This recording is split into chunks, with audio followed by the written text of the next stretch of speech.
guys, and welcome back to another music review, and also unboxing in this case, because frankly, I don't think you're going to see it much of anywhere else, therefore, I will share with you because I'm generous like that. So, I have just picked up the Davy Jones incredible re-release. Let me give you a little bit of backstory. The original album, Incredible, that was released in the 80s, was Davy Jones's lost album, because it was only ever released on cassette, so that was already pretty limiting, and of those cassettes there weren't that many made, and of the ones made, a lot of them have self-destructed over time, so this is a really hard album to even get a hold of to begin with. But they've also remixed it or remastered it. I don't know which word is the word I'm looking for, but one of them is no doubt true with 7A Records. And they've also added a bunch of bonus tracks, some of them that have been available before, some brand new. So, for me, this is very exciting because the Incredible album was one big gap in my Davy collection that I was never able to track down. And even if I had been able to track it down, I wouldn't be able to play it because I don't have a working cassette player anymore. So, the fact that they released it both on CD and on vinyl, no, I did not opt for the vinyl because for me, CD is just more practical and I'd prefer it. So that's what I got. But anyway, they do have it in both forms. It is colored vinyl if you want that, but even if you opt for the CD, it still looks like a colored vinyl. So, anyway.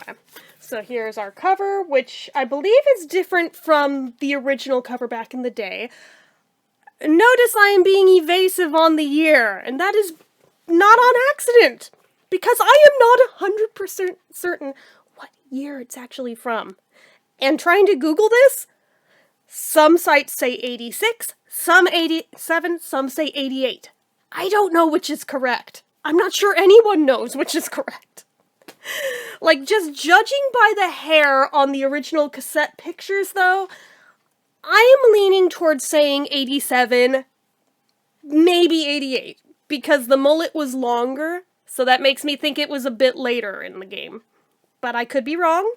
Feel free to correct me if you know definitively which one actually is correct, because I don't know that anyone does. So that's the front cover. Here's our back cover, very, very lovely photo, along with our track listing, which is Look Inside Yourself, Make the Woman Love Me, Only Dreaming, Black and White, Valerie, After Your Heart, Incredible, I'll Love You Forever, Hippie Hippie Shake, She Believes in Me. That's just the normal album. Then the bonus tracks are King Lonely the Blue, later alternate version, which I'm curious to see if this is different from the one that was on the For the Record set back in the day, which also, 7A, if you're listening, we would love a re-release of that too, so some of us who never had a physical copy of it could actually own it legit.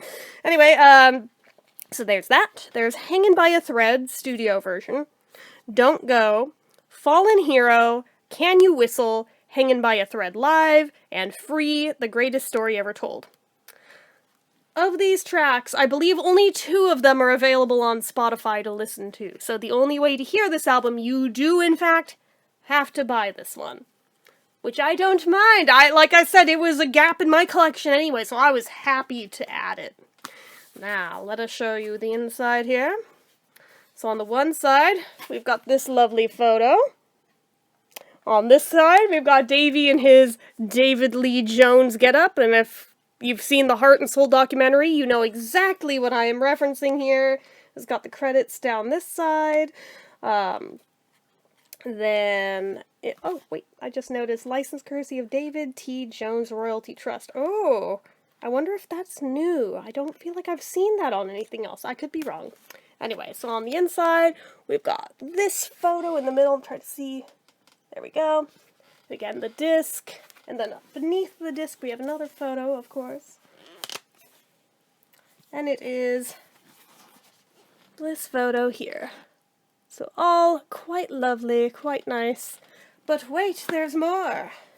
There's also a booklet.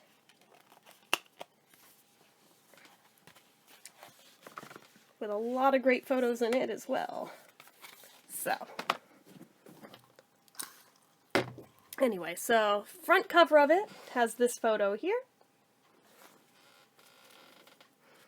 And again, the photos used throughout this packaging also make me question which year is the correct year. I don't know. But anyway, first page, we've got this photo of him doing his hair backstage. Now I will read you the little liner notes in here. Also, there's this photo behind the words. The song is unfamiliar and the mix rough, yet as Davy Jones steps to the mic to playfully lip-sync the opening line, "Just when I think," the crowd goes wild. Davy is giving us a preview of his recent solo recording sessions, and I'm seated in the 10th row amid 1,000 others, packed into a ballroom in Philadelphia's Sheraton Society Hotel, for day 3 of the 20th anniversary Monkees convention. You make me feel incredible, the song's chorus chimes, and anything is possible. Indeed. For both the first-generation Monkees fans who had perhaps stopped, or had they even started, dreaming this would ever be possible, as in a revival approaching the halcyon hey-hey days of the original phenomenon, along with the second-generation fans like myself who had lit upon the Monkees in syndicated reruns, Monkey Mania 2.0 is absolutely blowing our minds. Legions of third-generation fans, shepherded in via MTV, swell the ranks, and together we feast on a panoply of old and new delights. This supernova, like the first time around, and second, counting the Japanese resurgence, won't last long. But those iridescent rays continue to bounce across time and space, illuminating our lives whenever something reemerges and clears the hurdles of tape decay, licensing issues, and a jillion other mitigating factors. Davy Jones is Incredible would first appear as a 10-song self-released cassette through Davy's Dome Press imprint at the end of 1988. Alright, there we go. We have a year. 1988. Thank you. Followed several years later as an expanded independent CD. I feel lied to. I was made to believe there was never a CD release. I thought it was only cassette. Never mind. I take back what I said earlier. Finally, in 2024, this long-awaited deluxe reissue gives these recordings their proper due. But back now to Philadelphia. Davy shares 2 songs that hot August afternoon, Incredible and After Your Heart.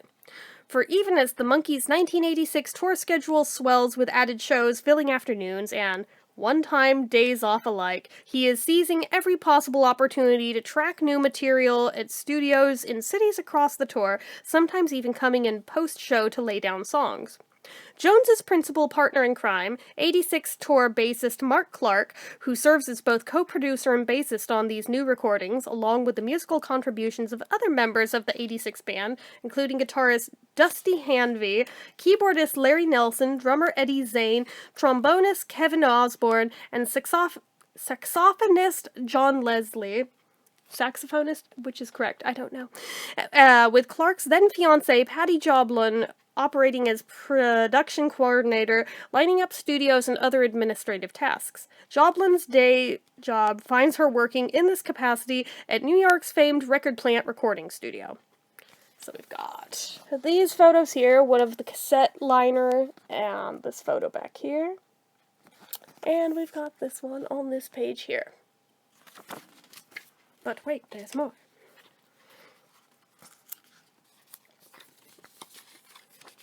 We've got this photo on this side, looking very 80s dad-tastic. And this one behind the words over here. A tale of 2 tours and 2 marks. While the production of Incredible will eventually include numerous contributors, 2 especially stand out. The aforementioned Mark Clark, along with songwriter Mark Haley, author of the title cut and album opener Look Inside Yourself. Both hailed originally from Jones's native Britain, and each met him on a different tour during that pivotal year of 1986.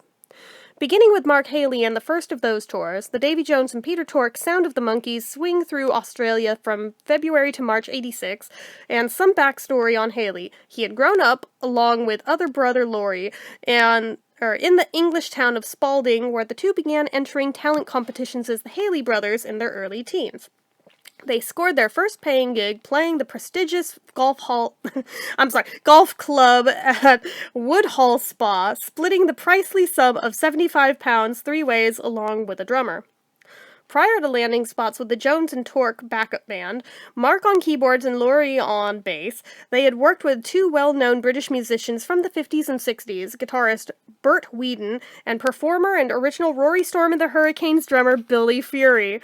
Though the Haley's agent Hal Carter, through the Haley's agent Hal Carter, they secured the Jones and Torque gig, alongside guitarist Jem Pictor Wayne and a drummer known somewhat cryptically as The Bishop. Mark Haley helpfully clears up the mystery. This individual, Paul Irwin, comes from the northeast English city of Durham, home of a prominent episcopacy, I don't know, within the Church of England, and hence the moniker. Jones met Irwin while touring in...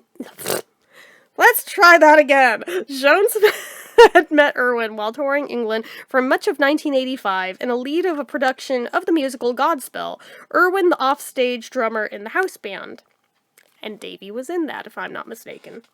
The four-member backup band rehearsed with Jones and Torque in the southern English town of Haslemere, then home to Jones and wife Anita and daughter Jessica. Mark Haley recalls it as a particularly bitter, cold British winter. I'm dyslexic, okay? Cut me some slack. A bone-chilling, damp cold, especially hard on Peter Tork, used to a different variety of cold from the American Northeast. Undaunted, they plugged on through the productive daytime rehearsals at Haslemere's Good Night Inn, surprising and impressing Mark Haley from including somewhat deeper cuts in the setlist like Sometime in the Morning and Shades of Grey, alongside the expected hits. For the latter, Haley recalls Torque promptly schooling him on the keyboard line's slight alteration in its second half after he had played it more rudimentarily and incorrectly. At first, more photos. There's this one in the back, and this one over here. Okay. The legacy of the recent Godspell production, Jones's most extensive and consistent work before the public since the dissolution of the Dolans and Jones partnership back in 1978, extended beyond the presence of Irwin on drums. Referring to a period photograph of the six musicians and performers, along with Jones's family dog, snapped outside the Good Night Inn, Haley notes the evident hunch in Jones's posture. Essentially, he was getting crucified twice a day doing Godspell, and it had messed him up physically, Haley explains, noting how Jones eventually connected with a chiropractor who helped restore him in time for the flight to Australia in late February. A few anecdotes convey the charmingly lower stakes of the Australian sojourn at the precipice of the saturation mania about to unfold in America. Jennifer MacLeod, then partner of Peter Tork, traveled with him, and the two stayed in a spare room at the Joneses' small Haslemere home with a very young Jessica underfoot. At one point, MacLeod recalls traveling into London with Anita Jones, where the two of them picked out stage clothes for their men to wear on the tour. Mark Haley also recollects staying at the Joneses' residence during this period, along with his brother Laurie, although not at the same time as Peter and Jennifer. Haley's standout memory: Davy had a chest in his living room, and then he opened it up and started getting all these things out, and he had something of everything the Monkees had made, the merchandise. There was a Monkees tambourine in there, a monkey mobile, all this stuff.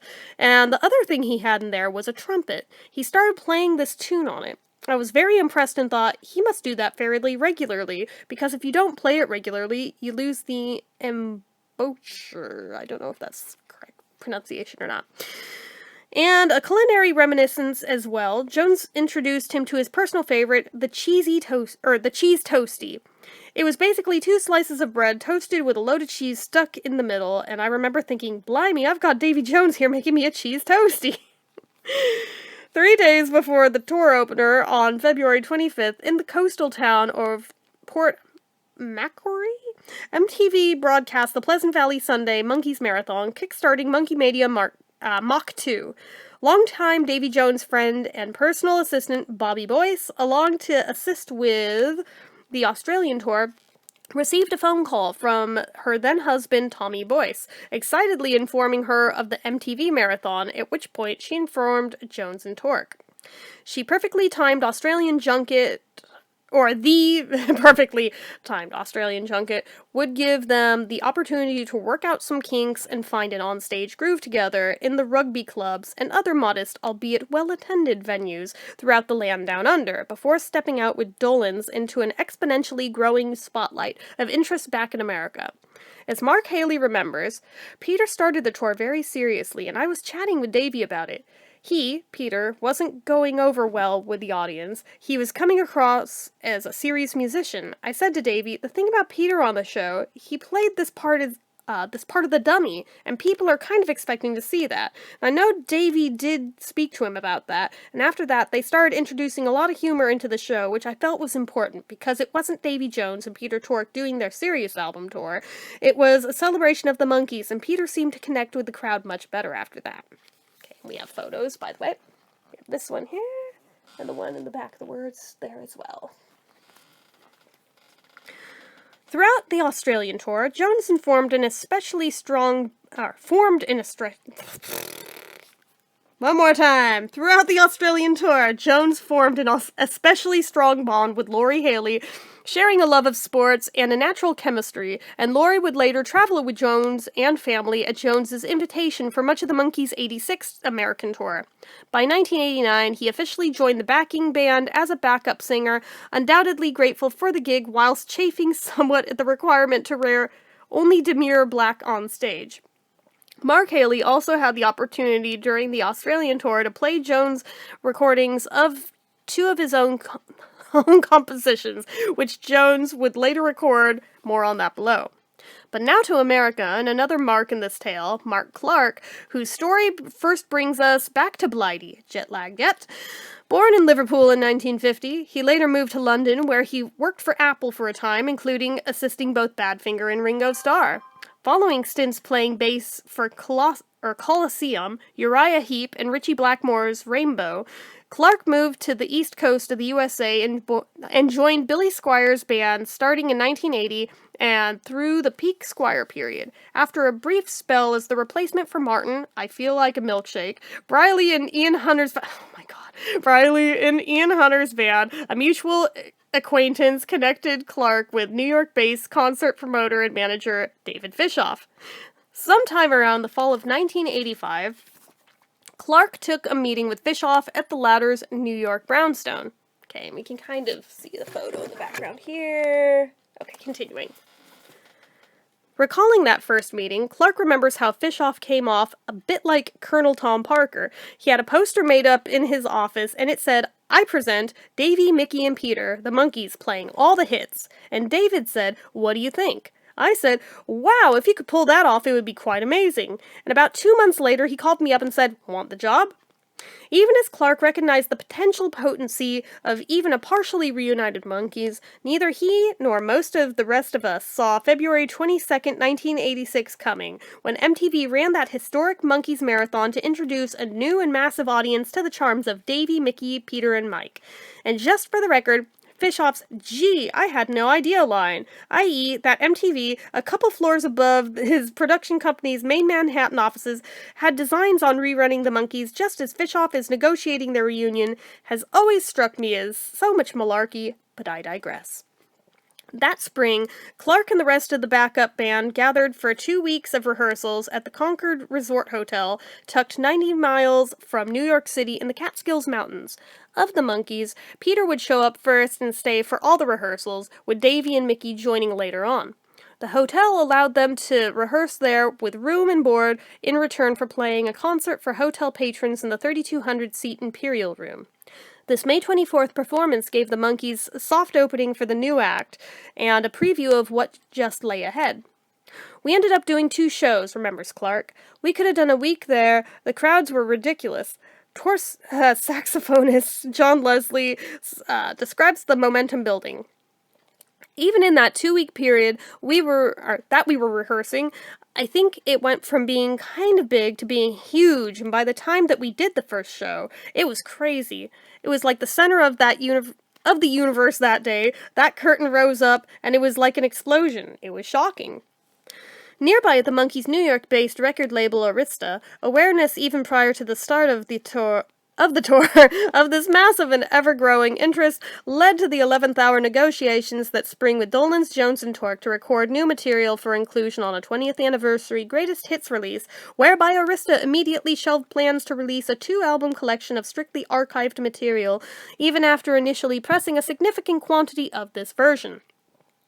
In the end, Dolenz and Torque would sign on and make the trip to California to record 3 new songs at producer Michael Lloyd's Beverly Hills home studio at a one-day session. Jones declined, initially citing a lack of creative control over the process. As for Torque's scant contribution to the new tracks, one insider at Arista cites him having a toothache the day in explanation of this.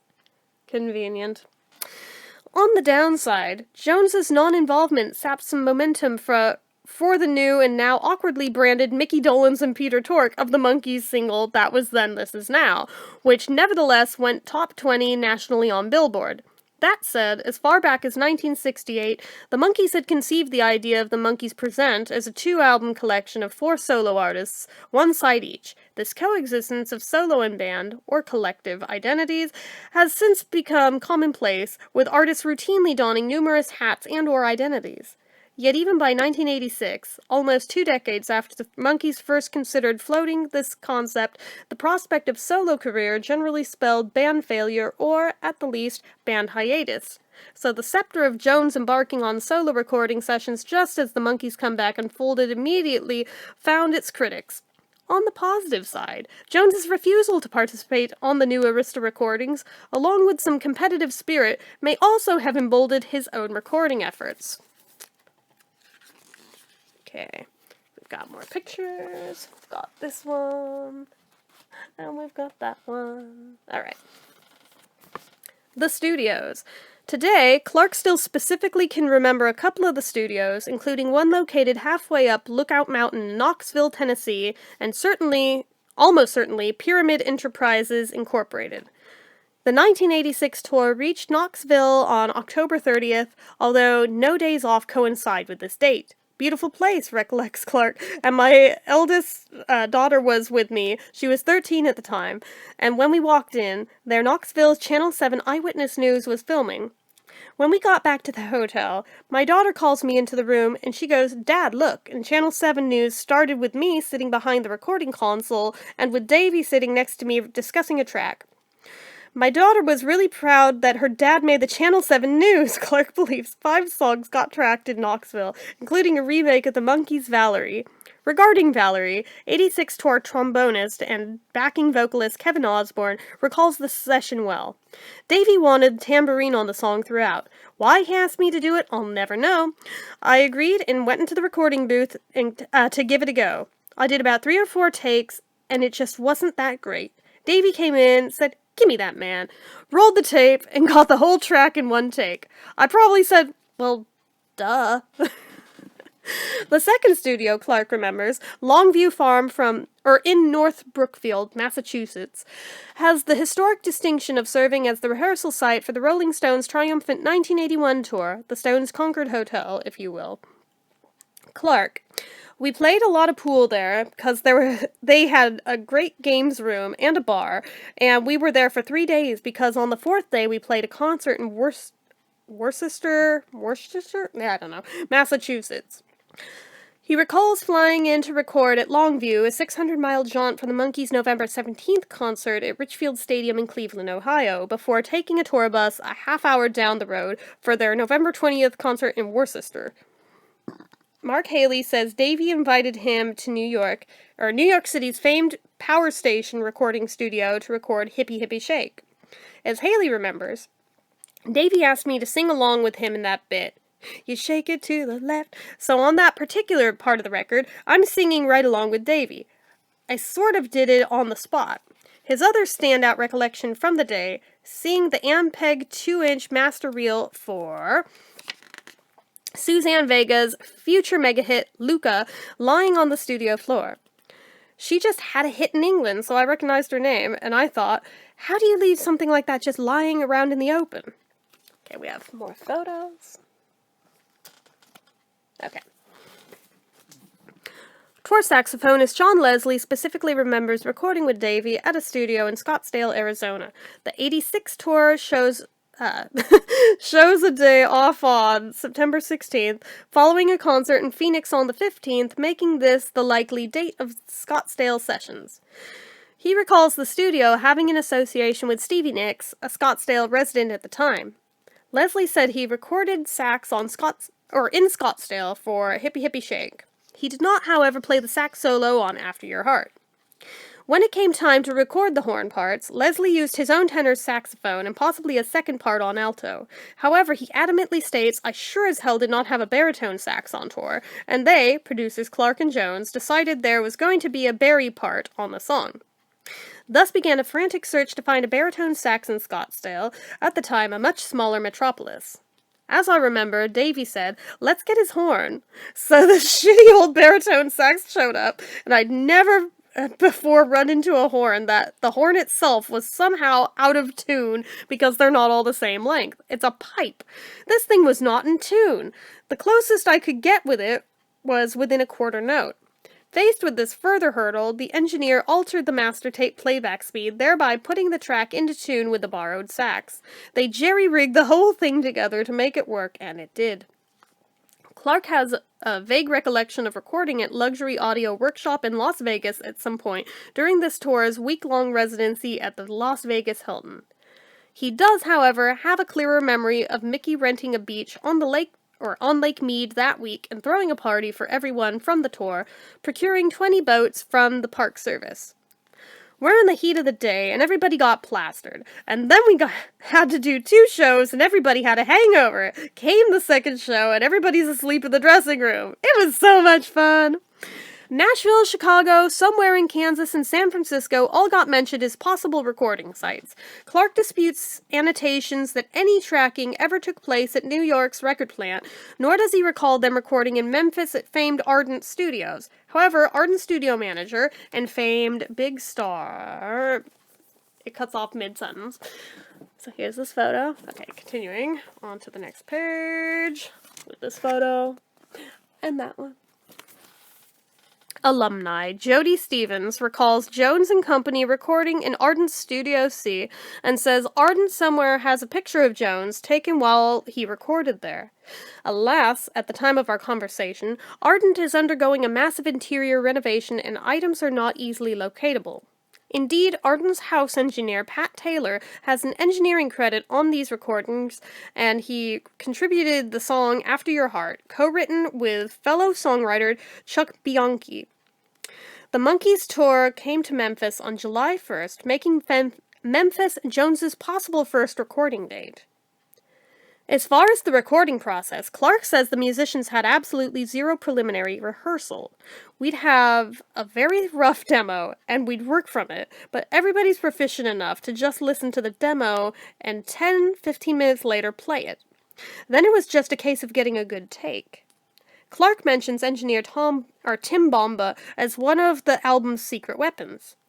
We flew him in a couple of times from New York. It doesn't matter where you're recording. If you have a great engineer, it's always worth flying them in because they know you. They know how to get the sounds, and you save a lot of time.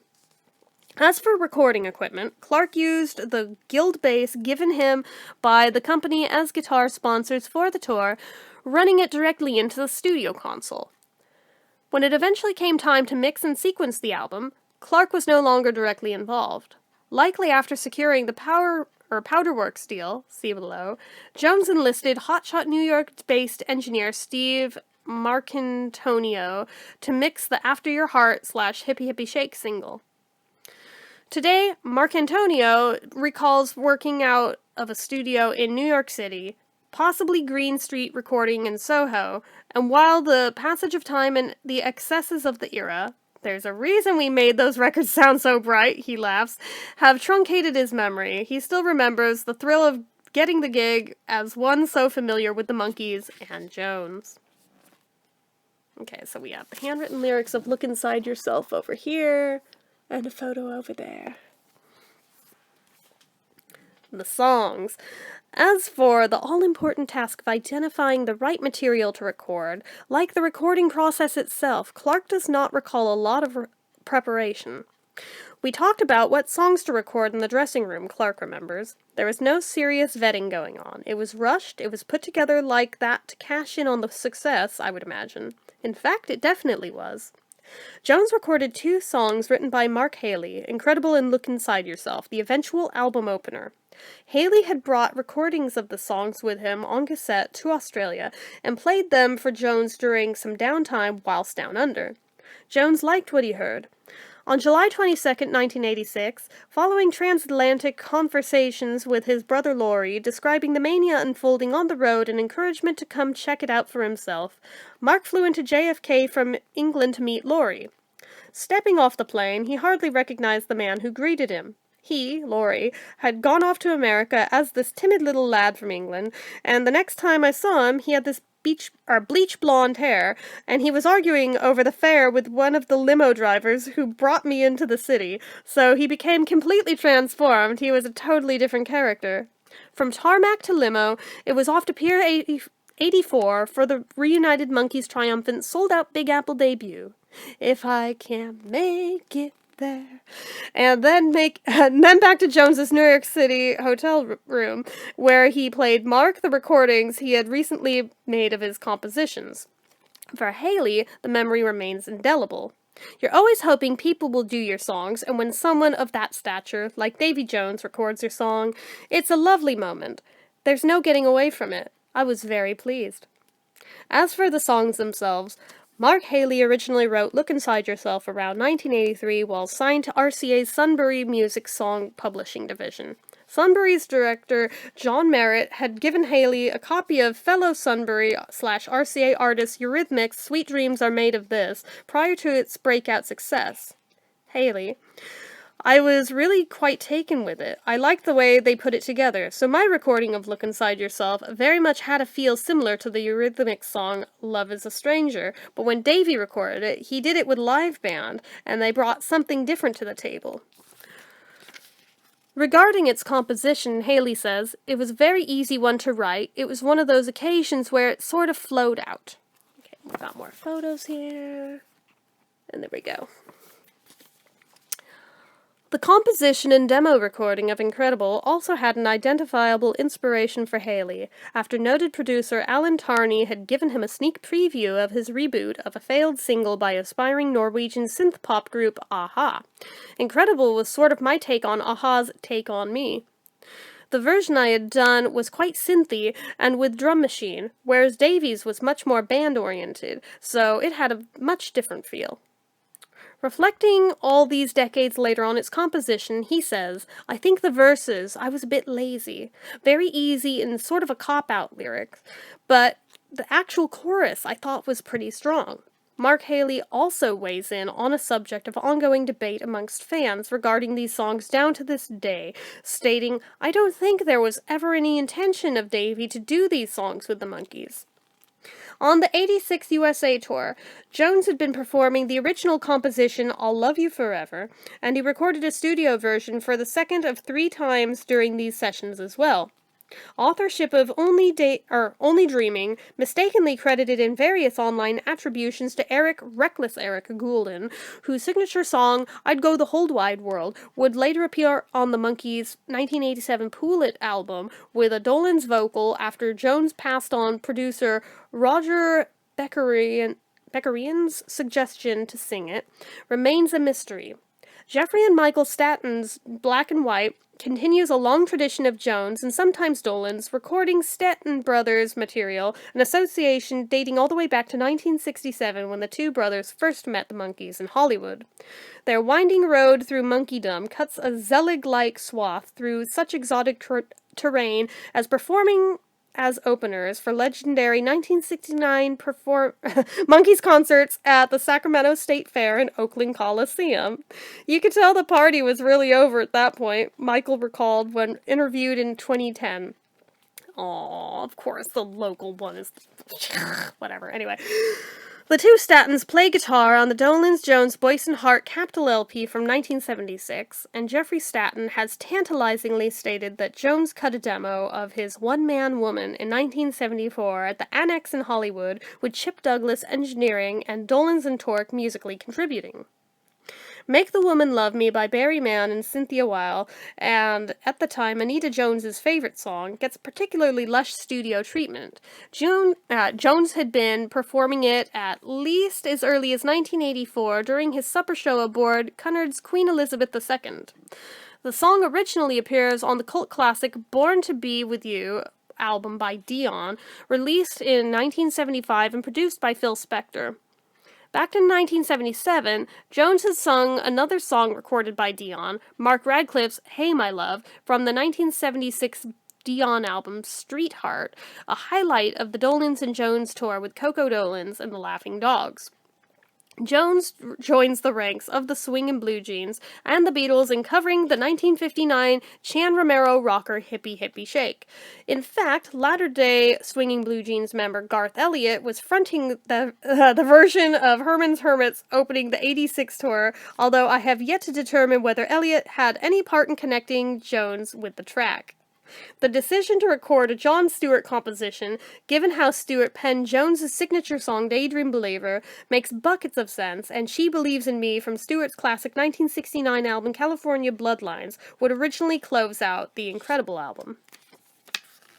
Okay, and there's a couple. I guess it's just one photo. It's Davy with his daughters. Well, his two older ones. The release.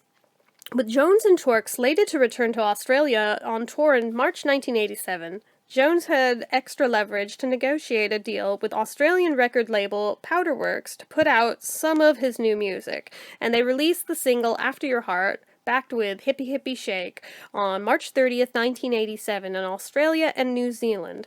The timing was unfortunate.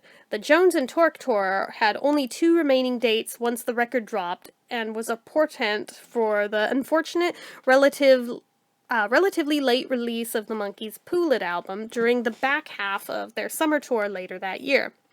Further misfortune arose when Powderworks, a label started by Australian band Midnight Oil in 1978, but at this point recently sold, went into liquidation within a year of the After Your Heart release, kiboshing plans to release a full album along with a second single, Likely Incredible. When Jones played After Your Heart in Philadelphia, he had introduced it as the Incredible B-side.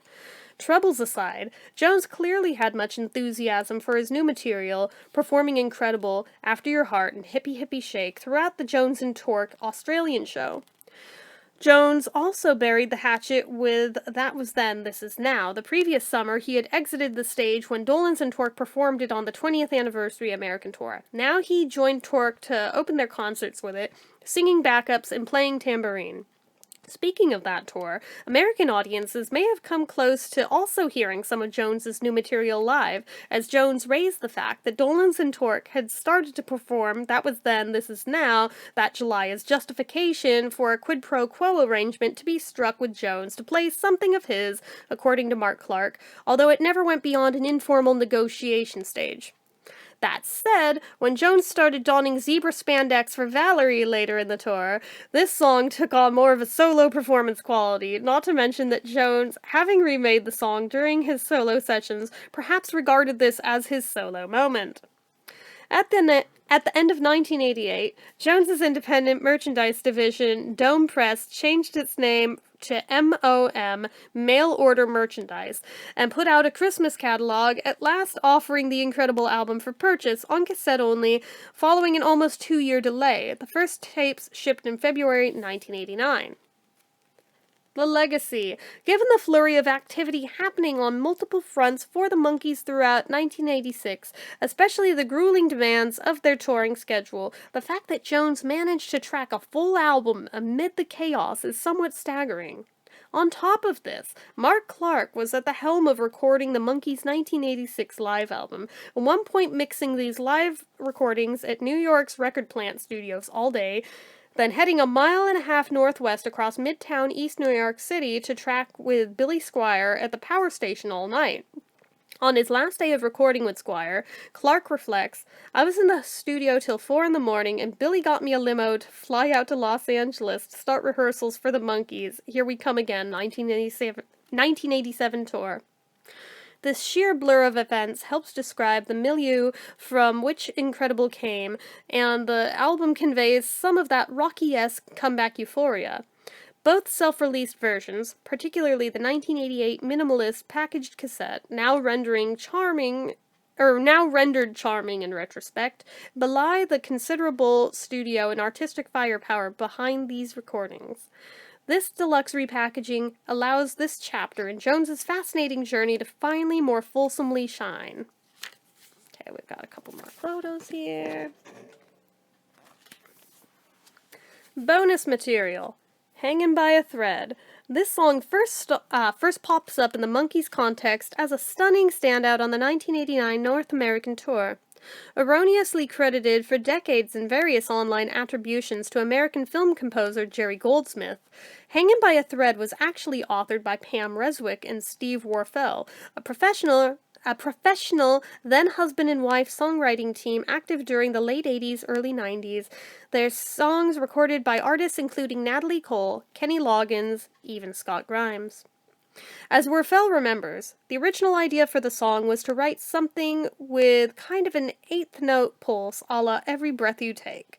The minor-based chord progression and plaintive lyric conjure kind of a level of darkness, as Warfel describes it, something he found best realized on the version later recorded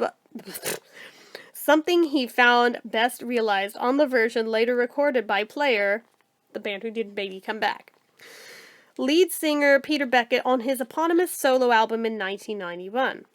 Warfel suggests the effervescence of the Davy Jones persona may contrast too sharply with the somberness of the song. To my ears, Jones's performance of it, particularly in concert, channels the gravitas and points to the fecund adult contemporary direction he would later chart on his Just Me albums of the 90s.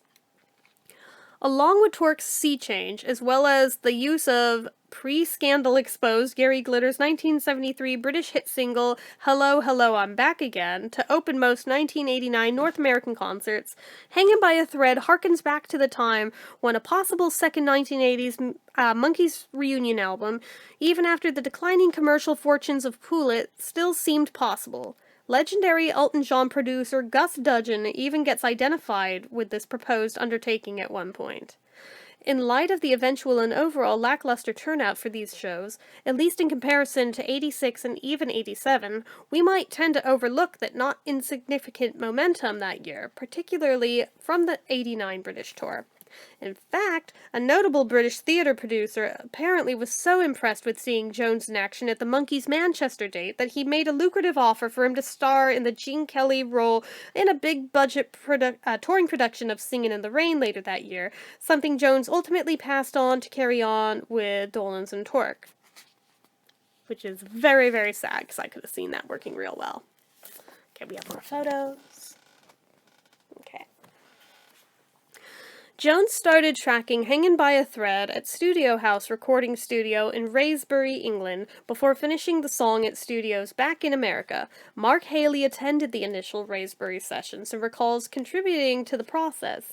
I knew Davy well enough to say to Davy, "Try this." The thing I remember saying to him was, "This has the sort of lyric you can act, rather than just sing it. Imagine you're in a play acting those words," which he did, and that's what he ended up with. I thought that was one of his better recordings he produced at that time. King Lonely the Blue. Jones cut a home recording of this track, written by Doc Pomus and Bobby Andriani, shortly after leaving the Monkees. This version first appeared on Jones's self-released Just for the Record Volume 2, and later in remastered form on 7A's Manchester Boy.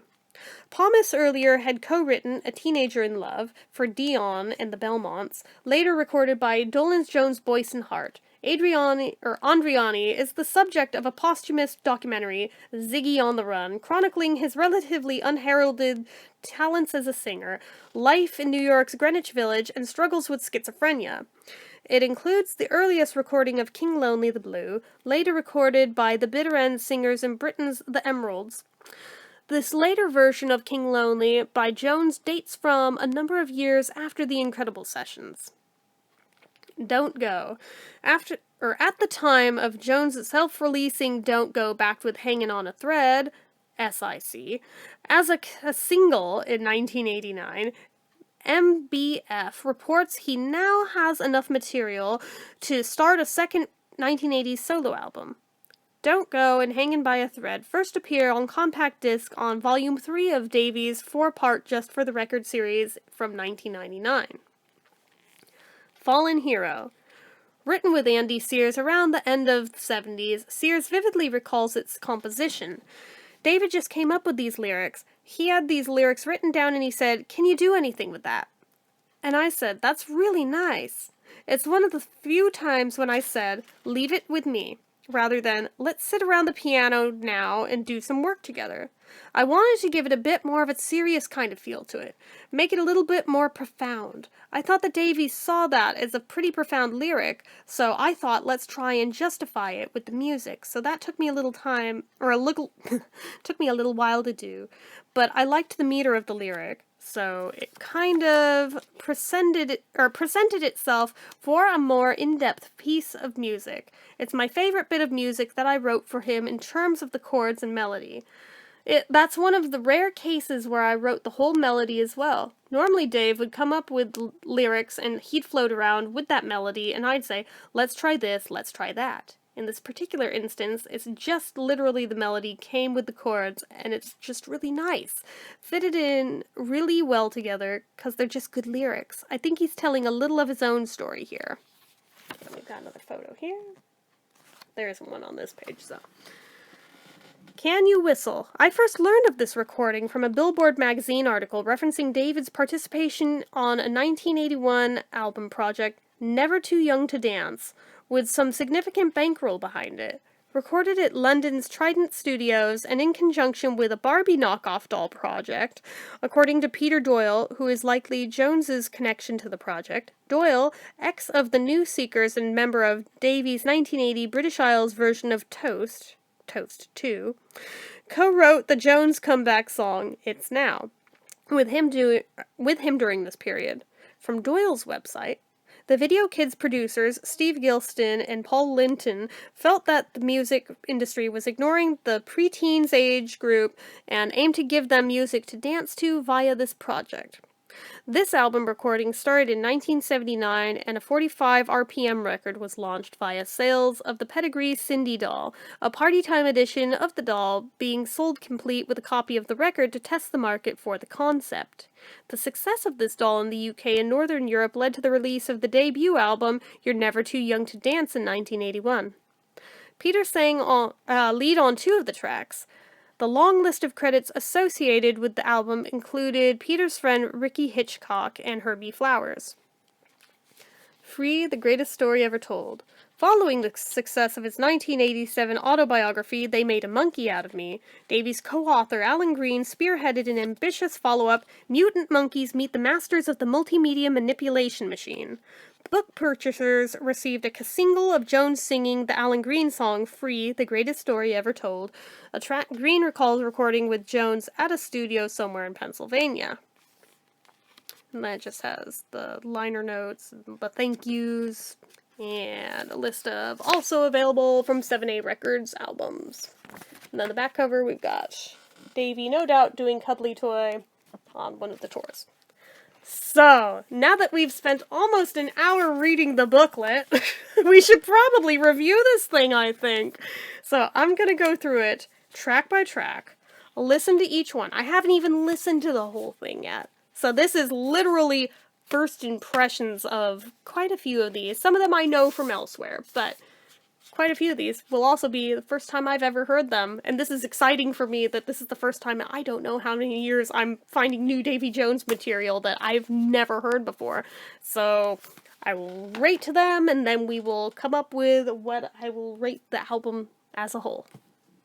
So the first track on the album is Look Inside Yourself, which I don't know what I was expecting going in, and this is my own naivete showing here, given that I knew the year this came out. I knew the era this came out, and yet I still had this knee-jerk reaction of, oh, I wasn't expecting it to be so 80s. I should have been a blonde. I know.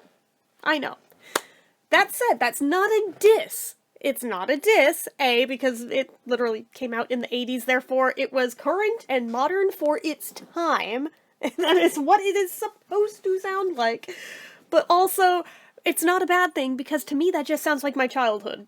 Like my earliest memories, that's what music sounded like. Therefore, again, this is in no way, shape, or form a bad thing. But the song is a bop, I have to admit. It's very catchy, and even looking at the lyrics on it, which I did pull up, I mean, lyrics like, has the night lost its attraction in the cold light of day? Has it bored you to distraction? Is it leading you astray? And does your heart seek true affection? Is it always on your mind? Does it border on obsession? Or do you feel you're wasting time?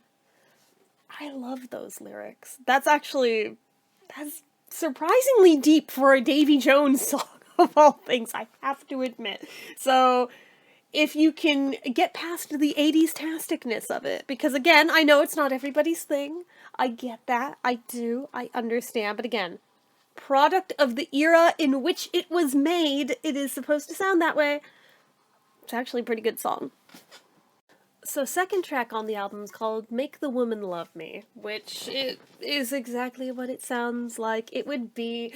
It's a very 80s pop ballad kind of a track, and again, the lyrics are exactly what it says on the tin. It's about the main character of the song singing and praying to God that he hasn't asked for much in his life, but the one thing that he asks for is just if he could open the woman that he's in love with's eyes just to see him and fall in love with him back. That's all he wants in life. Is it schmaltzy? Sure, but for the demographic that follow Davy Jones, it is exactly right. My only criticism really with it is that it goes on about a minute too long, because it does start to repeat. Like the last verse, and it repeats like 2 or 3 times. I'm like, we could have shaved a minute off the song, it would have been fine. But either way, it's still alright. I don't mind it. Actually, to me, it feels more late 70s than 80s, if that makes sense. Which is surprising. I wasn't expecting that, honestly. But, again, not complaining, not a bad thing. So, yeah, those are my thoughts on that one. So third song in is Only Dreaming, which, while catchy, there's something about this one that, I don't know, it feels forced in a way, if that makes sense. Like, if you just look at the lyrics, they're fine, but then you hear them in the context of the song, and it's like they just don't quite hit right. They don't quite fit. It's like you're trying to fit a square peg in a round hole. It's like they really want the lyrics to work, but just there's a few too many words, a few too many syllables in each line to where it just sounds clunky. Which is unfortunate, because again, it is a catchy song, but it just, something about it feels not quite discordant, but I don't know. What is the word I'm looking for here? Other than forced, but I don't know, it's almost rushed. Like, they were just trying to fill and pad out space on the album, and they almost had it. They were so close, but it wasn't quite refined. It wasn't quite polished up enough. But again, I don't hate it. I don't dislike it, but just my take on it, it could have been done a little better, but it is what it is. So the next track in is Black and White, and I have to admit, being from the 80s, with a title like that, I had to wonder, is this the Michael Jackson song, Black and White? But then again, I think that didn't come out till the 90s, so come on, self, get it together. But I will say, so far, I think this might be my favorite one on here. Which is funny because looking at the lyrics first before I played the track, I fully expected that this one would have been like the last one was, with the lyrics being a bit clunky and not fitting, because these visually appeared like they'd be that way. But these fit when you actually hear it, unlike the other ones. So, go figure. But the main selling point to me with this one it sounds like Gem and the Holograms. I was like, oh, literally my childhood. Oh my god. I don't know if they have like the same studio musicians on this that were used in the music for that show. I don't know, but it literally sounds like it to the point where I could point to specific songs from that series and say, this sounds like those. Like, almost exactly like them. So, did one inspire the other? I don't know, but I think it's a fairly safe bet that maybe, but it definitely makes me absolutely love this one, I have to admit. So the next track in is a more modernized version, well, modernized for the 80s anyway, version of Valerie, the Monkees track, which anything that is any alternate version of that is an improvement on the one that was out in the Monkees years, mostly not because it's a bad song, but because it is so overplayed to death that I am desperate for anything that is not the regular version of that song. So this is a breath of fresh air. Is this my first time hearing this version though? No, because this version was actually on iTunes back in the day. I believe it may have even been one of, if not the very first thing I ever bought on iTunes. Versus just importing my CDs into iTunes. But it's hard to say without having the two copies side by side to compare. I want to say they may have done a little bit of editing here. They might have added a little bit more reverb. May have had a little bit of tweaking here and there that wasn't in that one that was on iTunes before. I'm not positive, because again, I don't have them side by side to compare at this point in time. But I do like this one. Some of the guitar solo in the middle is a bit different than the original, which again, anything that changes up is welcome in my book. But yeah, so technically not new. I think we are entering the portion of the album where I know most of the tracks now. There are some that I don't know, but I think we're hitting more familiar ground for me personally, although for others, your mileage may vary. So the next track in is After Your Heart, which I think is one of the hits of the album, or as much as one could call it a hit anyway. It's one of the ones he was doing on TV appearances and live on stage and everything, and of the songs from this album, is one of the ones that is more memorable in Davy Jones's solo output. So this one, not new to me. Again, feels a bit dated by today's standards, as much of the album does, but for the time, actually, this wasn't bad. It's very, very catchy. It is absolutely an earworm. This is one that I've absolutely gotten stuck in my head many times over the years, so, I like this one, and I'm far from the only person who did, given the fact that this was one of the more successful tracks off the album. So 7 tracks in, we get the title track of the album, Incredible. I don't know what I was expecting, but it wasn't this. It was not whatever this is. There's no way for me to mince words. This is a bad song. It is a truly bad song.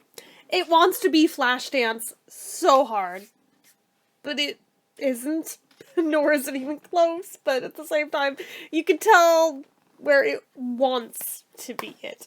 But it's another one where the words don't quite fit the number of syllables per line. It just feels, again, too forced into each line.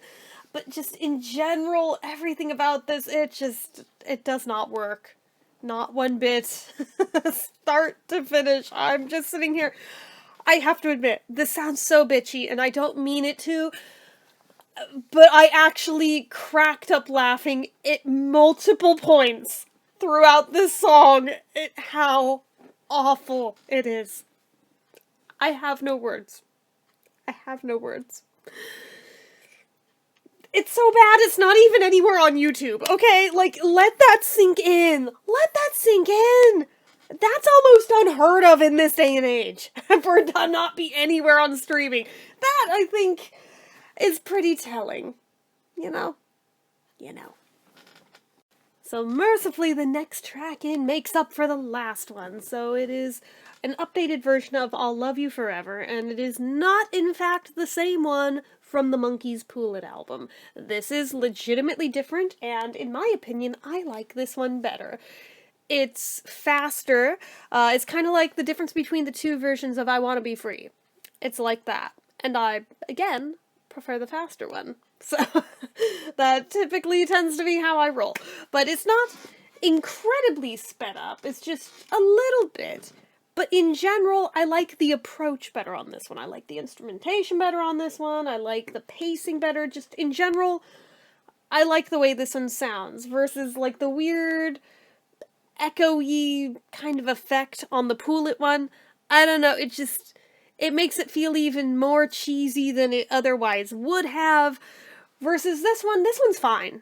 I have no complaints with this one, and honestly, hearing a version of it I wasn't familiar with may have choked me up a little bit, especially since, with him gone now and everything, this song hits different. It has ever since February 29th, 2012, so... anyway. But yes, top marks to this one. So next up is a cover of Hippie Hippie Shake, which honestly I love this. Is it new to me? No. I've had this on multiple bootleg albums over the years, so this, thankfully, I've had access to pretty much the whole time I've been a Davy Jones fan. But, oh my gosh, if you've never heard this, you need to hear this. It is a fun little track. It is very faithful to the original, while at the same time putting his own flair and spin on this, and updating it to the 80s and everything. It's fun, it's fast. Unfortunately, it's only just shy of 2 minutes long. This is one song that I wish could have gone on a minute longer, as opposed to some of them where I'm like, you could shave a minute off here, and it'd be fine. But this is one that I'd be totally happy if it were a longer track than it is, but them's the breaks, and that is just how long the song is. But still, I like this one a lot. This is one that I've gone back to many times over the years, and I've never burnt out on it, ever. So next track in is She Believes in Me, or as seen on other releases, just She Believes. So it depends on where you found this. You can also find this on, I forget if it's on Just Me, or if it's on Just for the Record, or if it's on both. But it's definitely been on another album apart from this one. Now, it does feel like for this particular release, and I'm not sure if this is true of the original Incredible album, or if this is for the 7A version of it, it does seem like they've done some editing to it, some tweaking maybe even to the pitch, possibly, but it does sound different from what I have heard before, which is interesting to me, since I was expecting it to be quite identical, but I also have to admit that where I've heard it before, whichever album or albums it was on, it is one that I tend to skip. But with what they did to it here, getting past that pan flute anyway, I don't mind the rest of the song, but I am not a fan of that damn nautical pan flute, but I get why it's there, given the lyrics, but just, I'm not a fan of it, but the rest of the song is okay, for whatever that's worth to you. But it does feel like they've tweaked it for this version. Which brings us to the other 7 tracks, which are bonus tracks to this edition. So let's get started on them. So the next track in is King Lonely the Blue, and as it says on the back of the CD, this is a later alternate version. The earlier one being the demo that was on the Just for the Record set. And I have to admit, I was wondering if it was going to be that, and if it had been, what was the earlier version? But no. This is a different one completely I had never heard before today. Very bluesy, more fleshed out version of it than just that little demo that was basically just Davy and a guitar, if I remember right. No, this one has a lot more going on with it, and I like it a lot for that. It still doesn't feel complete, if that makes sense. It still feels like an early rough draft. More than a demo, less than a full track, if that makes sense. But I like the bluesy take on it, because that's different. The demo didn't sound like that. This was a whole other genre that was brand new to this, so I'm here for it. it's a shame that I don't think it ever did become completed and put on an album proper, but this is better than nothing. I'll take what I can get. So next track in is Hangin' by a Thread, studio version, which, boy, feels apropos to my life right now. But, this track, again, not new to me. This one's been out there for years, and I believe this was one of the selling point tracks, even in the advertising of this album, since there's not much that they put on Spotify out of this one, but I believe this was one of the tracks that they did put up. And it immediately caught my attention that, oh, they've definitely done some studio wizardry with this one too, but they made it sound so good. Because, I mean, yeah, they added more reverb to it. That seems to be something that I've noticed a lot with the 7A Productions in reworking Davy's stuff, is that they often do that. I'm not entirely sure why that's the go-to, but it does seem to be a thing.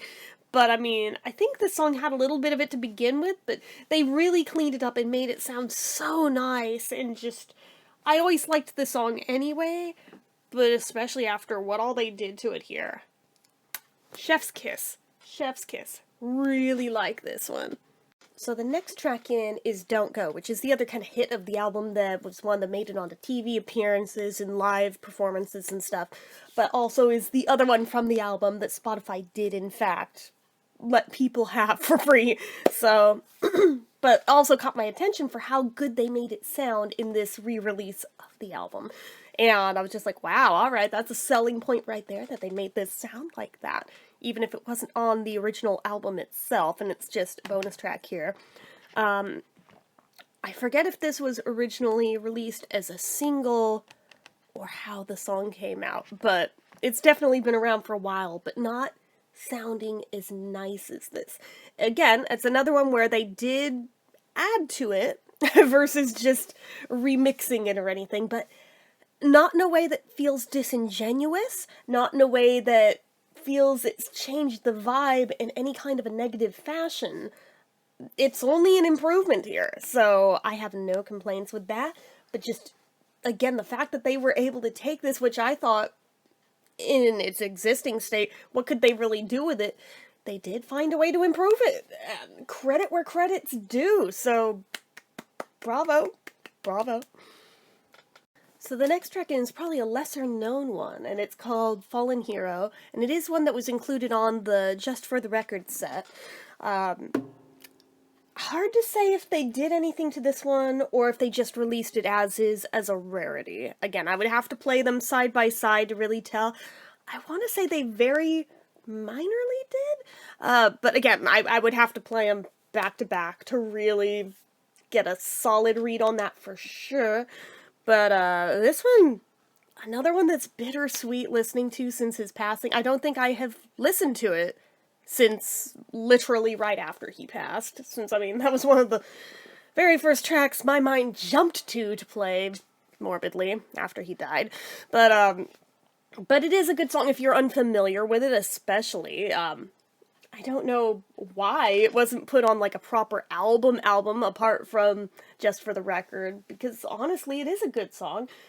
Some of the sound effects in it, they are dated for their time. Maybe that's why they didn't really add it to much of anything.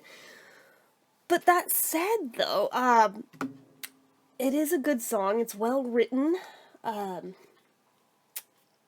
Trying to put into words what I think about this one, really. I'm glad that it was included here, though, because it does fit in with this, very much so. But yeah, it does pull at your heartstrings, especially after everything, but I do like this one, I have to admit, but then again, I kind of like the melancholic stuff, so let's be real. But that's just me.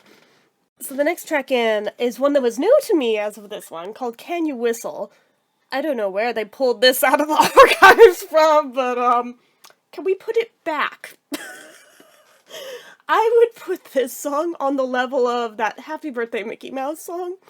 It is one of those songs that's both cringe, while at the same time, the type of earworm that will come haunt you as you are trying to fall asleep. I am positive of it. I already see the writing on the wall. I'm like, oh my god. It was fine until it got to the cringy actual whistling sound effects. I was like, what the hell am I listening to?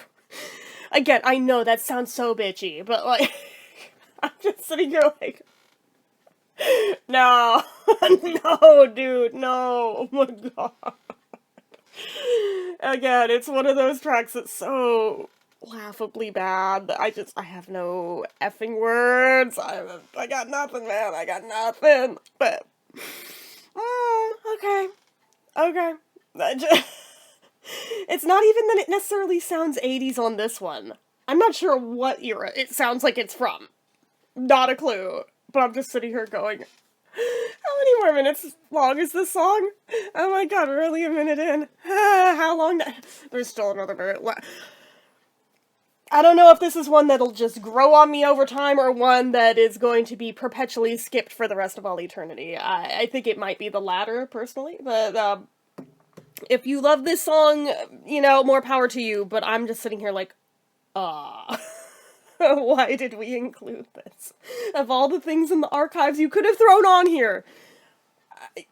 Okay, I mean, on one hand, I'm grateful that there's still Davy Jones things that I have not yet heard in life, because I thought we'd heard pretty much everything there was. But this one might need to go back in the archives, just saying.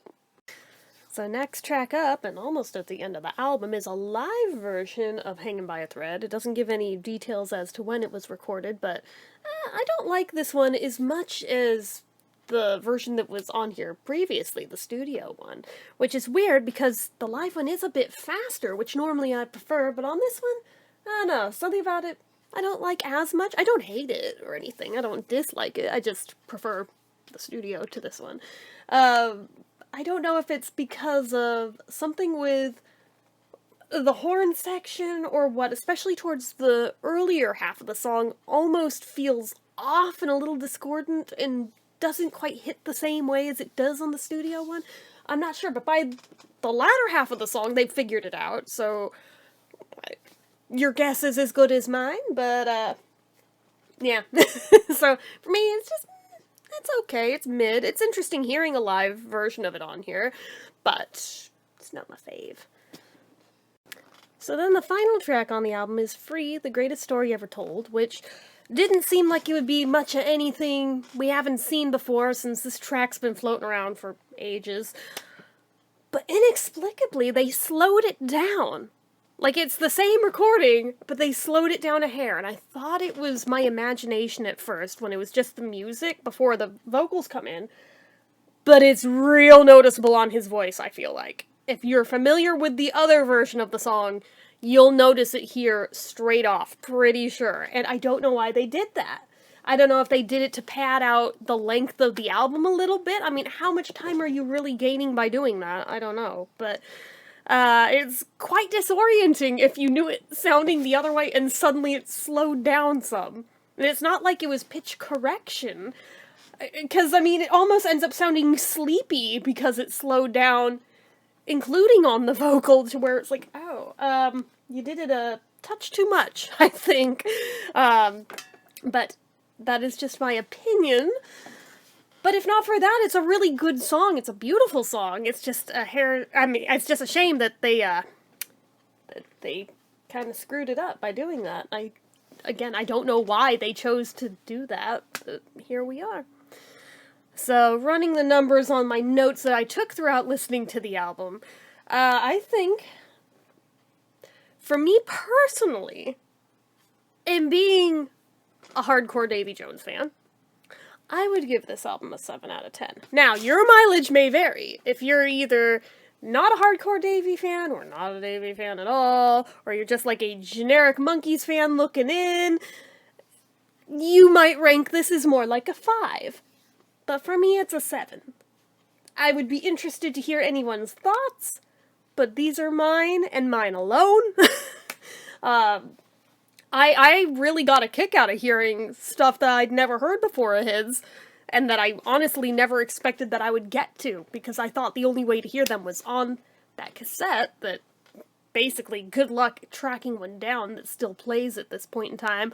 I honestly didn't know Incredible Revisited was in fact the same thing as just Incredible. I thought it was like him recovering his own songs for some reason. I think that was what I assumed by that title, but no, evidently. But I still found it enjoyable, even with all its flaws and quirks that it's got. I liked it. So, but those are just my thoughts. Yours may be completely different, and I'd love to hear them, whatever they are. So anyway, that is it for this one, guys. So as usual, you know what to do. If you like this video, go ahead and give it a like. If you're not already and you'd like to be, click subscribe, hit that notification bell icon so you never miss an upload, leave comments down below. Make sure you're following my social media accounts, my Facebook fan page, my Twitter, my Instagram, my eBay, my Reddits, everything and more. It's all down below. And if you like what I do here on this channel and you'd like to help support it, the donation link, as always, is down in the description. Get your name on the end card for a month from the time of donating. Anyway, guys, till next time, see ya.